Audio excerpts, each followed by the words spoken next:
আজকের আরও একটি স্ট্রাকচারের ক্লাসে সবাইকে স্বাগত জানাই।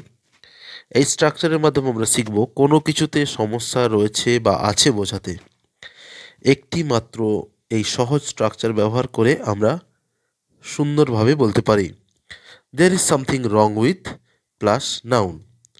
কিভাবে আমরা এই স্ট্রাকচারের সাহায্যে অতি দ্রুত সাবলীলভাবে কথা বলি সেগুলি কয়েকটি উদাহরণের সাহায্যে দেখানো হলো। তো চলো শুরু করা যাক। প্রথম উদাহরণে রয়েছে, আমার ফোনটায় কিছু একটা সমস্যা হয়েছে। There is something wrong with my phone. There is something wrong with my phone. এখানে there is something wrong with plus noun my phone ব্যবহার করে এই সেন্টেন্সটি আমরা বলতে পারলাম। এরপর সেন্টেন্সটি রয়েছে, তার কিছু একটা সমস্যা হয়েছে বা চলছে। তো এরকম আমরা যখন বলার দরকার হয়ে থাকে যে তার কিছু একটা সমস্যা রয়েছে, there is something wrong with him, বা তার কিছু একটা সমস্যা চলছে, একইভাবে there is something wrong with him. এর পরের সেন্টেন্স রয়েছে, দাগ নম্বরে একটু সমস্যা রয়েছে, অ্যাকচুয়ালি এটা 3 হতো। আমার পেনটায় সমস্যা হয়েছে বা রয়েছে। There is something wrong with my pen.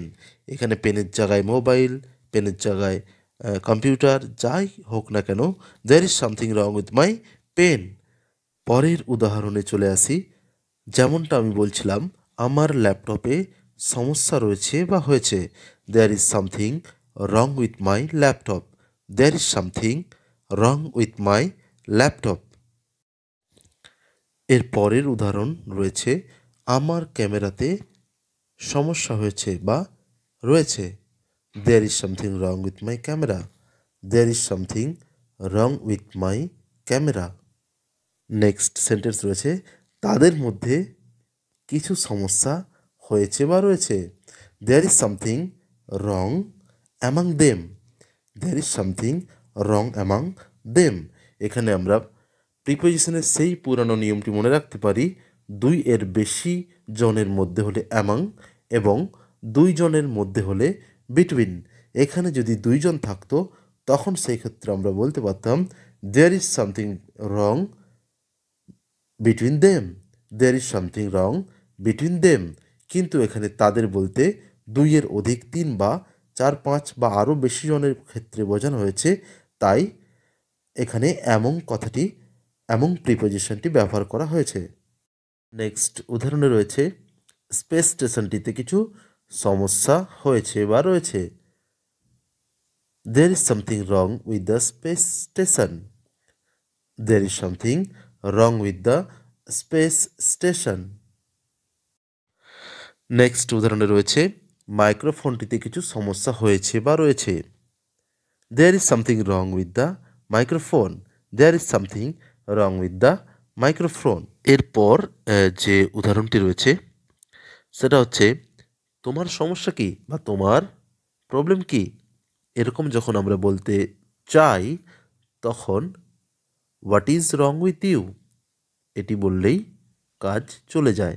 What is wrong with you. হয়তো কারোর গলা শুনে মনে হচ্ছে তার কিছু গলায় সমস্যা রয়েছে, বা বাইরে থেকে দেখছি তার গলায় কিছু একটা সমস্যা রয়েছে। সেক্ষেত্রে আমরা বলতে পারি তোমার গলায় কিছু একটা সমস্যা হয়েছে। There is something wrong with your throat. There is something wrong with your throat. আমরা আবার যদি প্রশ্ন করি, what is wrong with your throat. What is wrong with your throat. থ্রোটের জায়গায় তোমরা হ্যান্ড, ফেস, লিপস, চিক্স, ইয়া ইত্যাদি হাজারো নাউন বসিয়ে একই রকম সেন্টেন্স তৈরি করতে পারো। সেটা অ্যাসোরেটিভ হতে পারে বা প্রশ্নবোধক অর্থাৎ ইন্টারোগেটিভ হতে পারে। তার মাথায় কিছু একটা সমস্যা রয়েছে। There is something wrong with his head.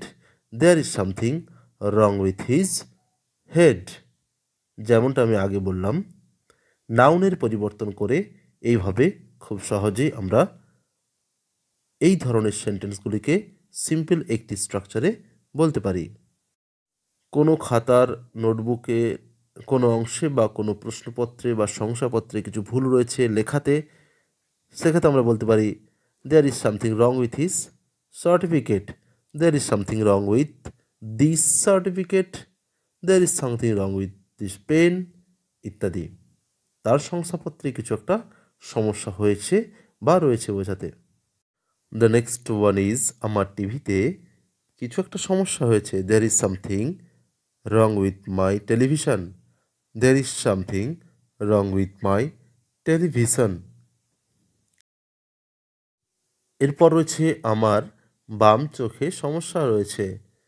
there is something wrong with my left eye, there is something wrong with my left eye।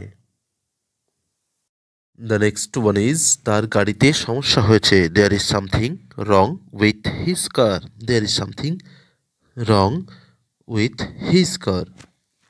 তো এইভাবেই এই ধরনের সেন্টেন্সগুলোকে আমরা একটি সুন্দর সহজ স্ট্রাকচার ব্যবহার করে বলে ফেলতেই পারি। তো এতক্ষণ দেখবার জন্য সবাইকে অসংখ্য ধন্যবাদ। ফলো করুন, ভালো থাকুন, নমস্কার।